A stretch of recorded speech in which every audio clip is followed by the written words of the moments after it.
ইসলামী শরিয়ার মধ্যে যত ইবাদত আল্লাহ রাখছেন, সমস্ত ইবাদতের একটি কফি, সমস্ত ইবাদতের একটি সাদৃশ্য আল্লাহ তাআলা নামাজের মধ্যে রাখিয়া দিয়েছেন। এই জন্য নামাজের মধ্যে শুধু নামাজের সওয়াব নয়, সমস্ত ইবাদতের সওয়াব আল্লাহ তাআলা, কোন ব্যক্তি যদি ইখলাস ও ইয়াকিনের সাথে নবীর তরিকা মতে নামাজ পড়ে, তাহলে আল্লাহ তাআলা ওই ব্যক্তিকে সমস্ত ইবাদতের সওয়াব নামাজের মধ্যে দান করে। নামাজের মধ্যে মানুষ শুধু নামাজের সওয়াব নয়, নামাজের মধ্যে যাকাতের সওয়াবও আল্লাহ তাআলা দান করে। আর যাকাতের একটি সাদৃশ্য আল্লাহ তাআলা নামাজের মধ্যে রাখিয়া দিয়েছেন। এই জন্য নামাজের মধ্যে যাকাতের সওয়াবও পাই। বলবেন কিভাবে? আমরা যখন নামাজ পড়ি, তো আমাদের নামাজের মধ্যে পোশাকের দরকার আছে কিনা? সতর ঢাকা ফরজ কিনা নামাজের মধ্যে? সতর ঢাকতে হলে পোশাকের দরকার আছে কিনা? আছে। এবার আসেন, যাকাত কাকে বলে? যাকাত বলা হয় নিজের, যারা নেসাবের মালিক, ওই সমস্ত ব্যক্তিরা, ধনীরা নিজের অর্থের নির্দিষ্ট একটি অংশকে আল্লাহর সন্তুষ্টির জন্য গরিবদেরকে দান করবে, অসহায়দেরকে দান করবে। এটা তো যাকাত। নিজের ধন সম্পদের নির্দিষ্ট একটি অংশকে আল্লাহর সন্তুষ্টির জন্য গরিব, অসহায়, মাসরাফে যাকাত যারা, তাদেরকে দান করার নাম যাকাত।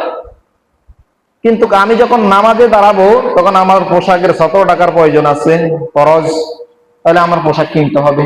কোন ব্যক্তি যদি পোশাক কেনার সময় এই নিয়ত করতে পারে যে আমি এই পোশাকটা গায়ে দিয়ে জুমার নামাজ পড়ব, 5 ওয়াক্ত ফরজ নামাজ পড়ব, যদি তার ইখলাস নিয়ত এমন থাকে যে এই পোশাক আমি নামাজের জন্য ব্যবহার করব, তো আল্লাহ রাব্বুল আলামিন এই পোশাক কিনতে গিয়ে যত টাকা খরচ করেছেন, এই টাকা আল্লাহর রাস্তায় গরিব দুঃখীকে দান করলে যে সব, সেই সব নামাজের মধ্যে নামাজিকে দান করবে। তাহলে বোঝা গেল নামাজের মধ্যে যাকাতের সাদৃশ্য আছে কিনা? তাহলে নামাজি যখন নামাজকে ঠিকভাবে পড়বে, নামাজের মধ্যে শুধু নামাজ নয়, যাকাতের সওয়াবও সে পাবে। এই নামাজের মধ্যে হজের সাদৃশ্য আছে। হজ কাকে বলে? সেই ধনী ব্যক্তিরা নির্দিষ্ট জায়গায় গিয়ে, বাইতুল্লাহ শরীফে গিয়ে বাইতুল্লাহকে জিয়ারত করার নাম হজ। কি বলেন? বাইতুল্লাহকে তাওয়াফ, সাই, জিয়ারত, এগুলো তো হজ। কিন্তু আমরা যখন নামাজে দাঁড়াই, কোন দিকে ফিরে দাঁড়াই? বাইতুল্লাহর দিকে। কোন দিকে? গত জুমা আলোচনা করছি, বাইতুল্লাহর দিকে মুখ ঘুরলে নামাজ আর হবে না। বাইতুল্লাহর দিকে মুখ করা নামাজের মধ্যে কি? ফরজ।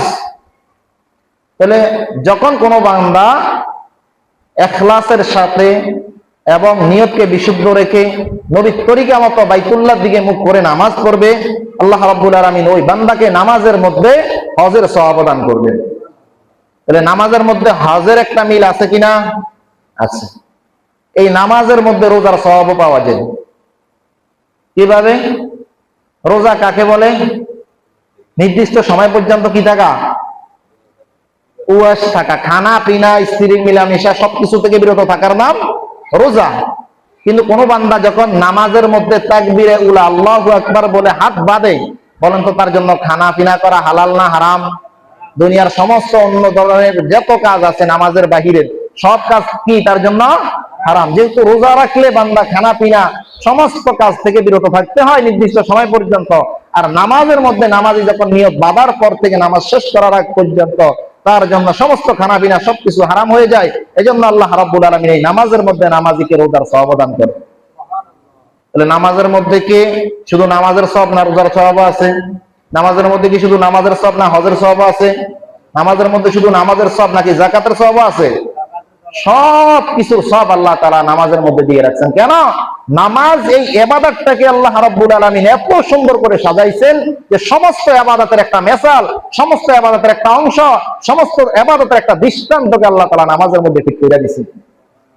আল্লাহ বলেন এই পৃথিবীতে যত মাখলুক আছে, আসমান জমিনের মধ্যে সব কিছু আমি আল্লাহ রাব্বুল আলামিনের ইবাদত করে। কোরআনে কারীম আল্লাহ বলেন ইউসাব্বিহু লাহু মা ফিস সামাওয়াতি ওয়া মা ফিল আরদ। আল্লাহ রাব্বুল আলামিন বলেন আসমান আর জমিনের মধ্যে যাহা কিছু আছে সব কিছু আমি রবের ইবাদত করে। আসমান জমিনের মধ্যে যা কিছু আছে সব কিছু আল্লাহ বলেন ইউসাব্বিহু, সব কিছু আল্লাহ তাআলা তাসবিহ করে। ইউসাব্বিহু লিল্লাহ, আল্লাহর তাসবিহ করে। শুধু নাফরমান মানুষ যে আল্লাহর নাফরমানি করে, মানুষ ছাড়া কোনো প্রাণী নাই আল্লাহর নাফরমানি করে।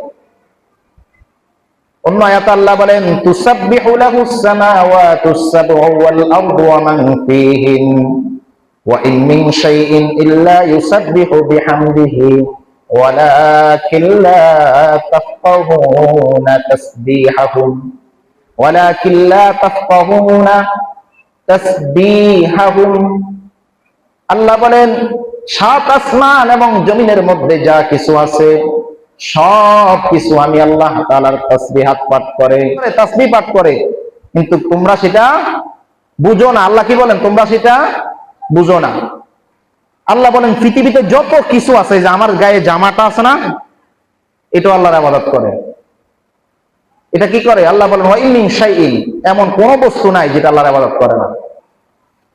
মানুষের গায়ের পোশাক যতদিন পরিষ্কার পরিচ্ছন্ন থাকে ততদিন আল্লাহর ইবাদত করতে থাকে, যখন ময়লা যুক্ত হয়ে যায় তখন ইবাদত বন্ধ করে দেয়। এই জন্য পরিষ্কার রাখার নির্দেশ ইসলাম। গাছের পাতা এটা আল্লাহর ইবাদত করে, কিন্তু আল্লাহ বলেন যত পশু পাখি পিঁপড়া থেকে শুরু করে যত প্রাণী আছে সব আল্লাহর তাসবিহাত পাঠ করে, কিন্তু তোমরা সেটা বুঝো না। বুঝার কি কোনো কায়দা আছে? এক মানুষ হয়ে মানুষের ভাষা বুঝি না, সেগুলো আমরা বুঝবো কিভাবে? বলেন তো, বাংলাদেশের মানুষ চাইনার ভাষা বুঝে? চাইনা যারা বাস করে এরা কি প্রাণী না মানুষ? মানুষ। তো মানুষ হয়ে মানুষের ভাষা বুঝি না। আমেরিকার ভাষা আমরা বুঝি, আমাদের ভাষা তারা বুঝে? বুঝে না। যারা তুর্কি, হ্যাঁ, তুরস্কে বসবাস করে তাদের ভাষা আমরা বুঝি? বুঝি না। তারা আমাদের ভাষা বুঝে? বুঝে না। তো মানুষ হয়ে মানুষের ভাষা বুঝি না, তাহলে কিভাবে আমরা বুঝবো প্রাণীদের ইবাদত, তাদের তাসবিহাত কিভাবে বুঝবো? এটা তো চিন্তাই করা যায় না। এক বাংলাদেশের মানুষ হয়ে বাংলাদেশের ভাষা বুঝি না। ঢাকার মানুষ চিটাঙ্গেরও কথা বুঝে না। নোয়াখালীর মানুষ সিলেটের ভাষা বুঝে না। বুঝে? বুঝে না। একই শব্দ প্রত্যেক জেলা জেলা পরিবর্তন। এক বাংলাদেশের মানুষ এত অসংখ্য ভাষায় কথা বলে, এক দেশে বসবাস করিও এক জেলার মানুষ আরেক জেলার মানুষের ভাষা বুঝে না, শব্দ বুঝে না, কিন্তু আল্লাহর মাখলুকাতের ভাষা বুঝার কোনো কায়দা আছে? এই জন্য আল্লাহ বলেন ওয়ালাকিন লা তাফকাহুনা তাসবিহাহুম, পৃথিবীতে যত প্রাণী আছে, আসমান জমিনের মধ্যে যা কিছু আছে সব কিছু আমি রবের ইবাদত করে, তোমরা তাদের ইবাদত বুঝো না, তোমরা তাদের তাসবিহাত বুঝো না। কিন্তু প্রত্যেক প্রাণীর ইবাদতের ধরন ভিন্ন ভিন্ন, সবাই ইবাদতের ধরন একরকম না। সব প্রাণীকে আল্লাহ তাআলা ইবাদতের ভিন্ন ধরন দিয়ে সৃষ্টি করেছেন। গাছপালা তরুলতা যেগুলো আছে ওরা ইবাদত করে, ওদের ইবাদতের পদ্ধতি হচ্ছে দাঁড়ায়া দাঁড়ায়া ইবাদত করে। আল্লাহ তাআলা গাছপালাকে সৃষ্টি করেছেন কিয়ামত পর্যন্ত তোরা আমি রবের ইবাদত করবি দাঁড়ায়া দাঁড়ায়া, দাঁড়ায়া থাকবি, এটা তোদের ইবাদত। যে কোনো গাছ মাথা ভাঙ্গা পইরা যখন জমিনের সাথে ঠেকে দেখবেন সেখান থেকে আবার সোজা মাথা উপরের দিকে ওঠা, এটাতে গাছপালার স্বভাব। কেন? যে রবের হুকুম মানতেছে, রব বলছে আমাকে দাঁড়ায়া দাঁড়ায়া ইবাদত করতে। এই জন্য সমস্ত গাছপালার ইবাদত হচ্ছে তারা দাঁড়ায়া দাঁড়ায়া রবের ইবাদত করে। আর আল্লাহ রাব্বুল আলামিন নামাজের মধ্যে দাঁড়ানো একটা সাদৃশ্য রাইখা দিয়েছেন, যে সমস্ত গাছপালা তরুলতা যত ইবাদত করে আমি আল্লাহ নামাজিকে সেই ইবাদতের সওয়াব দিব। এই জন্য নামাজের মধ্যে দাঁড়ানো একটা সিস্টেম রাইখা দিয়েছেন। নামাজের মধ্যে আমরা দাঁড়ায় ইবাদত করি? নামাজের মধ্যে দাঁড়ানো আছে কিনা? এই জন্য কোন নামাজি যদি নবীর তরিকা মতো নামাজ পড়ে, আল্লাহ রাব্বুল আলামিন যত প্রাণী যত গাছপালা তরুলতা দাঁড়ায় ইবাদত করে সব কিছুর সব নামাজিকে নামাজের মধ্যে দান করবে। কিছু কিছু প্রাণী আছে এরা রুকু অবস্থায় আল্লাহর ইবাদত করে, এদেরকে আল্লাহ বানাইছে তোরা কিয়ামত পর্যন্ত আমি রবের ইবাদত করবি রুকু অবস্থায়। বলেন গরু ছাগল এরা কোন হালতে আছে? আপনি একটু গভীর দৃষ্টিতে তাকাইলে আপনি নিজেও বুঝতে পারবেন, আপনার অন্তর্চক্ষু খোলা হবে। অন্তর্চক্ষু খুললে দেখবেন এদেরকে আল্লাহ বানাইছে তোরা রুকু অবস্থায় ইবাদত করো। সব গরু ছাগল উট বেড়া দুম্বা মহিষ এরা সব রুকু অবস্থায় আছে, কিন্তু নামাজের মধ্যে আল্লাহ তা রুকু রাখছেন কিনা? রাখছেন। এই জন্য যেই সমস্ত প্রাণীকে আল্লাহ তাআলা রুকু অবস্থায় বানাইছেন এরা রুকু অবস্থায় আল্লাহর ইবাদত করে। যদি নামাজি নবীর তরিকা মতো নামাজ পড়ে আল্লাহ তাআলা এই সমস্ত প্রাণীদের ইবাদতের সওয়াব একজন নামাজিকে নামাজের মধ্যে দান করবে। কিছু কিছু প্রাণীকে বানাইছেন আল্লাহ তাআলা বৈঠক অবস্থায়, এরা কিয়ামত পর্যন্ত বৈশা বৈশা আল্লাহর ইবাদত করবে। বাবুয়া ব্যাংক কিনে আছে দেখছেন? ব্যাংকগুলো কিভাবে বসে আছে যেন আত্তাহিয়াতুর শুরুতে বসে আছে না? হুবাহু আত্তাহিয়াতুর শুরুতে বসে আছে। এই প্রাণীগুলোর আল্লাহ বানাইছেন যে তোরা কিয়ামত পর্যন্ত বৈঠক অবস্থায় বসে বসে আমার ইবাদত করবি। আর নামাজের মধ্যে আল্লাহ তাআলা তাদের ইবাদতের একটা সাদৃশ্য রাখছেন বৈঠক। আত্তাহিয়াতু সূরা। এজন্য যত প্রাণী বসে বসে আল্লাহর ইবাদত করে, যখন নামাজি সুন্নত তরিকায় নামাজ পড়ে, আল্লাহ তাআলা ওই সমস্ত প্রাণীদের সবগুলো নামাজিকে নামাজের মধ্যে দান করে। সেজদা নামাজের মধ্যে একটা ব্যবস্থা রাখছেন, ইবাদতের একটা সিস্টেম, নামাজের মধ্যে সেজদা। কিন্তু আল্লাহ তাআলা তার মাখলুকাতের মধ্যে অসংখ্য অগণিত প্রাণীকে রাখছেন সেজদা অবস্থায়। তারা সেজদা অবস্থায় আল্লাহর ইবাদত করে। সেজদা মানে মুখকে, কপালকে মাটির সাথে বাজায়া রাখা। কিন্তু সাপের দিকে তাকায়া দেখেন, তার মুখ সর্বদা মাটির সাথে, তার কপাল সর্বদা মাটির সাথে মিশে আছে। এমন অসংখ্য অগণিত প্রাণী আছে যারা সেজদা অবস্থায় কিয়ামত পর্যন্ত আল্লাহর ইবাদত করবে। এইভাবে আল্লাহ তাআলা তাদেরকে নির্দেশ দিয়েছেন যে তুই কিয়ামত পর্যন্ত সেজদা অবস্থায় তোরা আমার ইবাদত কর। নামাজি যখন নামাজের মধ্যে সেজদা করে, নবীর তরিকা মতো নামাজ পড়ে, আল্লাহ তাআলা ওই সমস্ত প্রাণীগুলোর ইবাদতের সওয়াব নামাজিকে নামাজের মধ্যে দান করে। আল্লাহ রাব্বুল আলামিন হাজার হাজার লক্ষ কোটি কোটি ফেরেশতা বানায়া রাখছেন যে তোরা কিয়ামত পর্যন্ত দাঁড়ায়া দাঁড়ায়া আমি রবের ইবাদত করবি। এবং কোটি কোটি ফেরেশতাদেরকে এভাবে বানাইছেন তোরা রুকু হালতে আমার ইবাদত করবি। কোটি কোটি ফেরেশতা এমন আছে যারা সেজদা অবস্থায় আল্লাহর ইবাদত করে, বৈঠক অবস্থায় আল্লাহর ইবাদত করে। কিয়ামত পর্যন্ত ওই সমস্ত ফেরেশতাগুলো আল্লাহর নির্দেশ মানে। সবাই নামাজের মধ্যে যে হালতগুলো আছে, প্রত্যেক হালতে এক এক দল ফেরেশতাকে আল্লাহ তাআলা এইভাবে রেখে দিয়েছেন। আর নামাজি যখন নবীর তরিকা মতো নামাজ পড়ে, আল্লাহ রাব্বুল আলামিন সমস্ত ফেরেশতাদের ইবাদতের সওয়াব নামাজিকে দান করে। এই জন্য সমস্ত প্রাণীরাই আল্লাহর ভাষা অনুযায়ী, পৃথিবীতে এমন কোন বস্তু নাই ইবাদত করে না, সব বস্তু আল্লাহর ইবাদত। শুধু নাফরমান আমি আর আপনি মানুষ। মসজিদে নামাজ চলছে, মুসল্লিরা আমার সামনে দিয়া যায়, আমি তাকায়া রইছি, কিন্তু মগর আমার দিলটা কাঁপে না যে আল্লাহর আদালতে। নবী বলেন হাসরের ময়দানে সর্বপ্রথম বান্দার নামাজের হিসাব দিয়া শুরু করব। সর্বপ্রথম নামাজের হিসাব হবে।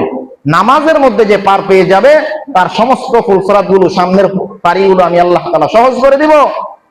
আল্লাহ রাব্বুল আলামিন নামাজির যখন নামাজে ছাড় পেয়ে যাবে, অন্যগুলো ধরা খাইলে আল্লাহ সহজ করে দিবে।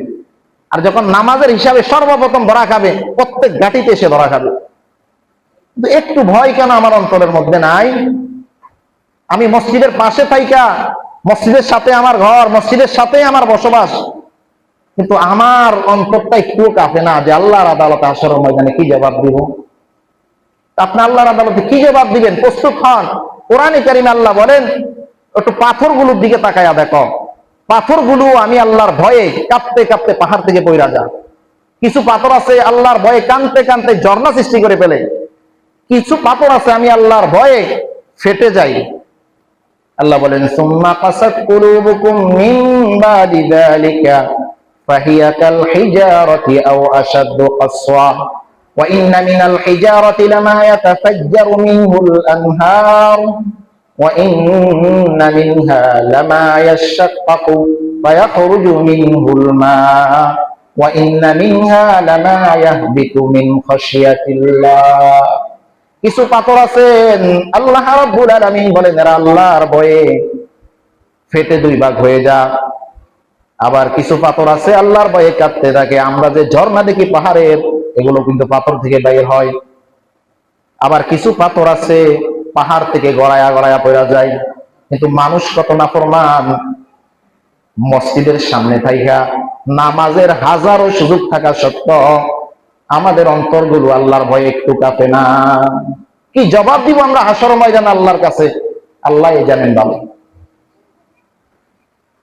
নামাজের মধ্যে আল্লাহ রাব্বুল আলামিন সমস্ত প্রাণীর ইবাদতের একটা দৃষ্টান্ত রাখিয়া দিয়েছেন। এই জন্য শুরুতে বললাম যে নামাজ, আল্লাহ রাব্বুল আলামিন বলেন নামাজি শুধু নামাজের মধ্যে নামাজের সওয়াব পাই না, সমস্ত ইবাদতকারীদের ইবাদতের সওয়াবও আল্লাহ তাআলা নামাজিকে নামাজের মধ্যে দান করেন। এই জন্য আল্লাহ রাব্বুল আলামিন বলেন ওয়ালা যিকরুল্লাহি আকবার, নামাজিরা সবচেয়ে বড় ইবাদত।